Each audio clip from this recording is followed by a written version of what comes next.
Okay, this week's lesson is to help us find encouragement to be obedient servants, even when we find ourselves in situations that we would never choose.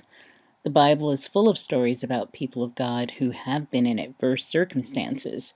Here we find Joseph in prison. Later in the Bible, in the Old Testament, we find that God's people are in captivity or exile, such as Esther, who was taken captive into the king's harem. Daniel and his three friends were prisoners in Babylon. And in the New Testament, the stories continue of adversity, and they abound, such as the rejection and the crucifixion of Jesus Christ, to the martyrdom of Stephen, as well as the imprisonment of Paul and other apostles. Let's face it, all of these things are things we'd never choose, and in the Bible, it has much to tell us about God's grace while facing adversity. Now, question 1. For Joseph, everything in Egypt would have been foreign. He had been, let's say, uprooted to the life of a desert nomad into the household of the rich and the powerful. Part of the changes that Joseph basically had to deal with were things such as language, the customs, the food, the religion, and add that to the conflicting emotions that Joseph brought with him into Egypt, considering everything that happened with his brothers and just being his dad's favorite son and leading that kind of life. Question 2 and 3. The text says that the Lord caused all that Joseph did to prosper in his hands. It mostly refers to the economic and agricultural prosperity. Verse 6 identifies the prosperity as in the house and the field. So we can assume that under Joseph's leadership, the fields were better managed and therefore increased the harvest. Perhaps the management of the household finances was more efficient, so that Potiphar saw himself getting richer.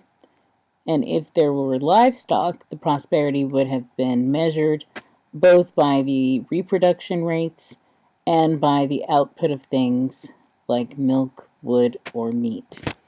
As for question 3, let's remember God does not always act in the same formulaic fashion. Sometimes we are obedient and we go to prison or to the cross in the case of the most successful person who ever lived. Other times, the results include material prosperity and opportunities to lead, just like Joseph did in Potiphar's house and later Joseph did in prison. Blessed is the man who does not walk in the counsel of the wicked, nor stand in the seat of scoffers. But his delight is in the law of the Lord, and in his law he meditates day and night. He is like a tree firmly planted, and whatever he does, he prospers. That's actually one of the scriptures I actually have memorized, and it is Psalm 1, and how our Lord, how God sees success. Now, question 4. One of the largest areas of Joseph's success was his apparent victory over his attitude. Joseph went from being his father's favorite son to being a slave, and later in power, and then a prisoner. But through it all, he remained committed to adapting to environment rather than being beaten down by it. Question 5.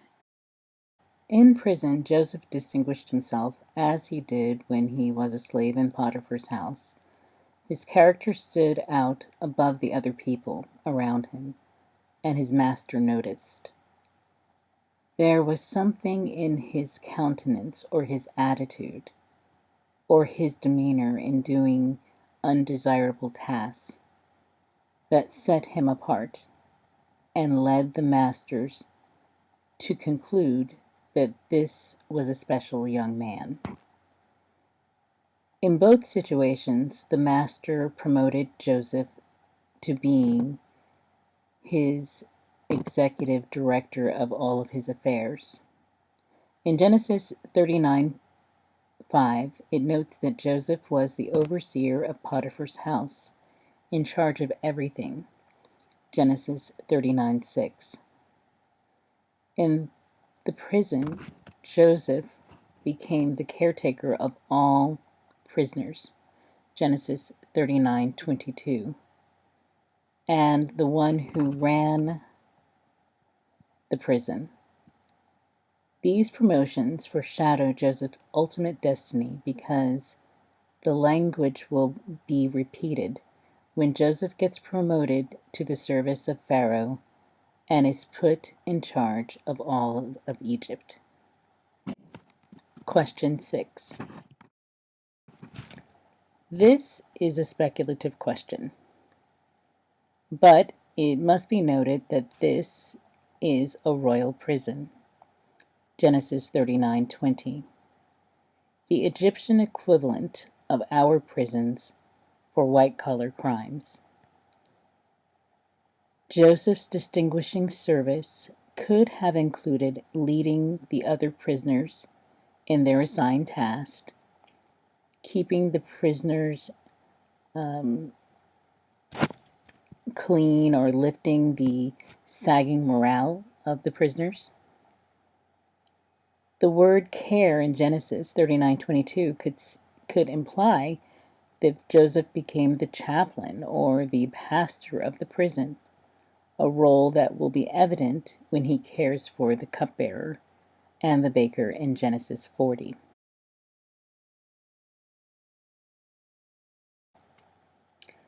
The phrase, "the Lord was with Joseph," signifies several realities concerning Joseph's relationship to God and to his work. There was productivity in Potiphar's house in Genesis 39:2-6, and perhaps there was increased order in the prison, so much so that the captain of the guard no longer needed to pay heed to the things that Joseph did.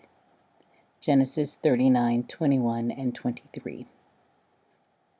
The phrase also carries three significant meanings or implications. First, it describes Joseph's demeanor. There was a confidence or a serving attitude that set him apart from others. Joseph, to use the New Testament language, despite being an Old Testament figure, basically the kind of person Joseph was like being the light of the world in some very dark environments, and people took notice. Second, it describes Joseph's relationship with God. Joseph was conscientious of God's presence that helped him rise above his circumstances.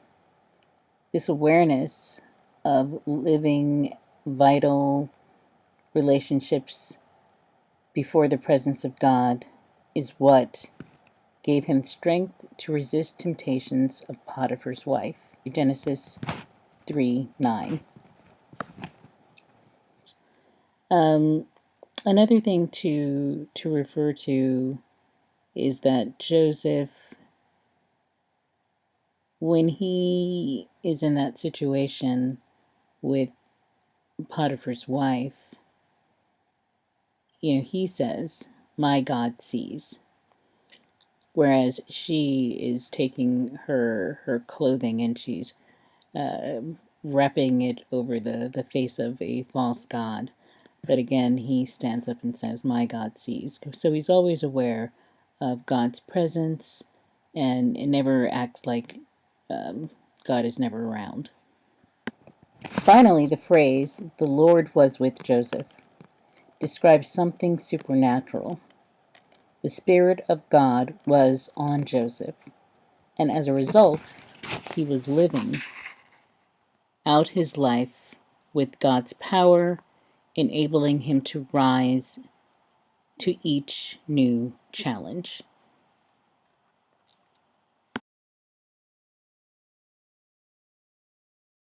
So use this potentially as a refresher, or if you haven't joined us for the week 5 study, um, hopefully you're getting a lot out of these studies.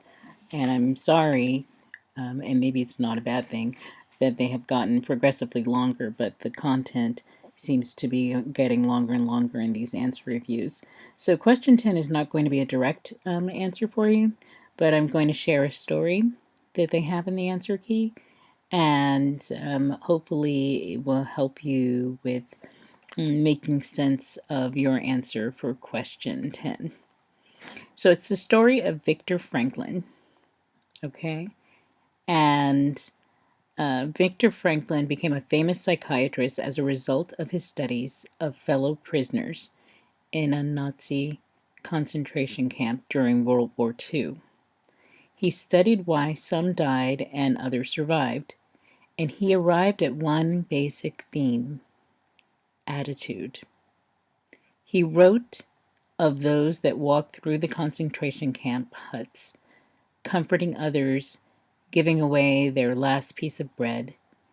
Then he concluded, they may have been few in number, but they offer proof that everything can be taken from a man but one thing, the last of the human freedoms: to choose one's attitude in any given circumstance. I know I'm personally going through that, where there's trials and tribulations, so I so relate to this Joseph study, where despite whatever's going on, whether it's just or unjust, you just have to decide what kind of attitude you're going to have through it. And I know that can be relatable to your work environments, church environments, family environments. What is the choice that we're going to make that's going to be a healthy one for us, for our survival, for um, making our lives better? Okay? So, to choose one's attitude in any given circumstance. And that's quoted in Gordon MacDonald's Rediscovering Yourself. Okay? And on page 209 specifically. The word pit in Genesis 39:19, 22, and 24, and dungeon in Genesis 40:15 are similar. Joseph spent significant time in very undesirable circumstances. But, as we find out later, God will use the pit in the development of his character. All right. See you for study number 6.